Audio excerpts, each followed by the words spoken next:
तर नमस्कार मंडळी, मी शोभा स्वाद मराठीमध्ये आपले खूप खूप स्वागत आहे. तर मंडळी, आज आपण असं बाहेर पाऊस चालू आहे. कधी उघडझापीचा पाऊस म्हटला, श्रावण पाळ्या कशा येतात. श्रावण महिना यायला तो उशीर आहे, पण हा आखाड महिन्यात आपल्याला 5 तरी कमीत कमी तळणीचे पदार्थ करायला पाहिजे.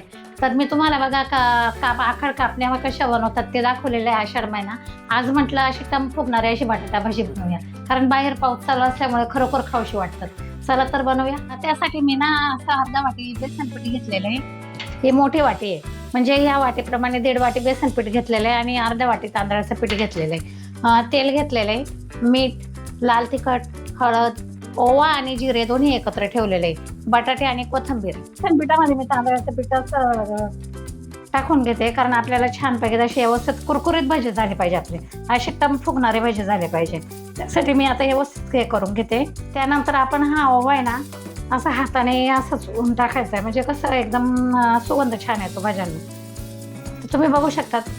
आणि हा जिरे ना, जिरे सुद्धा मी हाताने चोळून टाकणार आहे, कारण सॉरी मला ठसका गेला. जिरे पण चोळून टाकले मी. थोडंसं मीठ टाकून घेते, कारण 1 चमचा म्हणजे आपल्या स्वादानुसार मीठ टाकायचं आहे. हळद पावडर, लाल तिखट टाकून घेऊ. 2 चमचे लाल तिखट घेतले बघा मी, कारण आपल्याला भाजी एकदम तिखट पण नाही बनवायचे. तर मी आता ते सर्व छान मिक्स करून घेते. तर मी हे असं पीठ आहे ना अगोदर व्यवस्थित मिक्स करून घेते, आणि त्यानंतर आपण थोडं थोडं पाणी टाकून असं भाजी बनवणार आहोत. तर ही भाजी बनवण्यासाठी जे बॅटर लागतं आपल्याला, ते बॅटर बनवून घेते मी.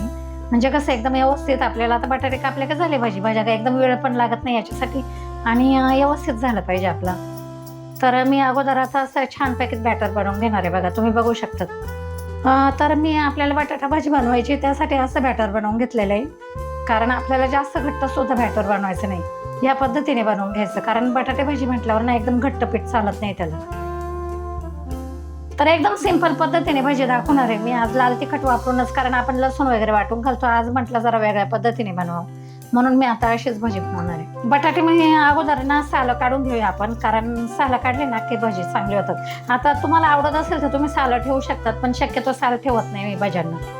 भाजी बनवायची म्हटलं का साल काढून घेते. आणि बरेच लोक साल ठेवून हॉटेलमध्ये वगैरे अशी भाजी करताना साल ठेवतातच, पण आपण घरगुती म्हटल्यानंतर आपल्याला असं वाटतं कुठे माती असेल, कुठे आता किती वेळा धुतो आपण, तरी पण थोडंसं साल काढून घेतलं म्हणजे चांगलं असतं. तर भाजी बनवायला ना आपण अगोदर तेल तापायला ठेवून देऊ, म्हणजे कसं. तर माझ्याकडे किसणी, या किसणीने ना एकसारखे आपले काप होतात बटाट्याचे. ते मी आता हे बघा पाणी घेतलंय, तुम्ही बघू शकतात या ताटामध्ये, कारण जे बटाट्याचे स्टार असतात ना ते निघून जातात. त्यामुळे मग मी पाण्यातच किसणार आहे बटाटे. तर तुम्ही बघू शकतात किती एकसारखे आपल्या चकल्या पडलेल्या आहे बघा बरं. मी अशा पद्धतीने सर्व चकल्या करून घेणार आहे बटाट्याच्या, कारण छान आपली भाजी झाली पाहिजे. टम फुगणारी भाजी करायची आपल्याला बघा. तर थोडी अशी टाकून घेणार आहे मी, जितकी बारीक कापता येईल तितकी बारीक कापायची, कारण भाज्यांना ना कोथिंबीर चांगली लागते. तर मी कोथिंबीर टाकून घेतली. आता आपलं तेल तापलंय का बघू, आणि नंतर भाजी बनवायला सुरुवात करू. हे बटाटे मी 3-4 पाण्याने एकदम स्वच्छ धुवून घेतलेले. तर मी आता याच्यामध्ये टाकून घेते, आणि नंतर भाजी बनवूया आपण. छान तापलेलं आहे बघा तेल. आता मी गॅस जास्त फास्ट केलेला नाहीये, कारण आपल्याला जास्त फास्ट गॅसवर करायचीच नाही भाजी. एकदम अशाच याच्यावर तळून घेणार आहे मी बघा.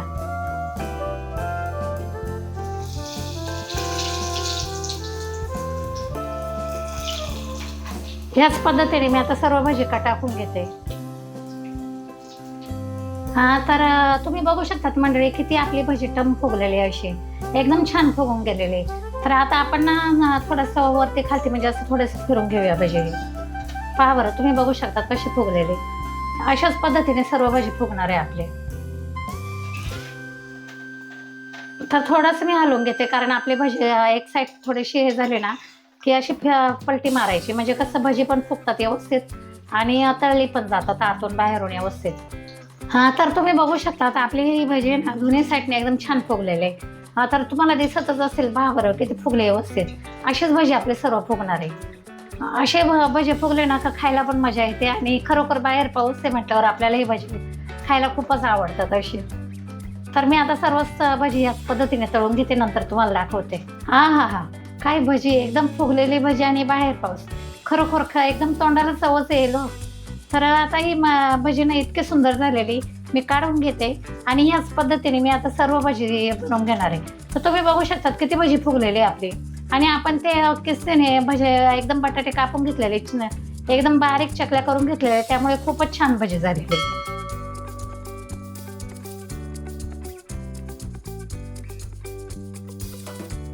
हा, तर आपली टम फुगणारी भजी एकदम मंडळी खूप छान झालेली. तुम्ही माझ्या पद्धतीने नक्की करून बघा. व्हिडिओ आवडल्यास लाईक करा, शेअर करा, सबस्क्राईब नक्की करा. भेटूया पुढील भागात.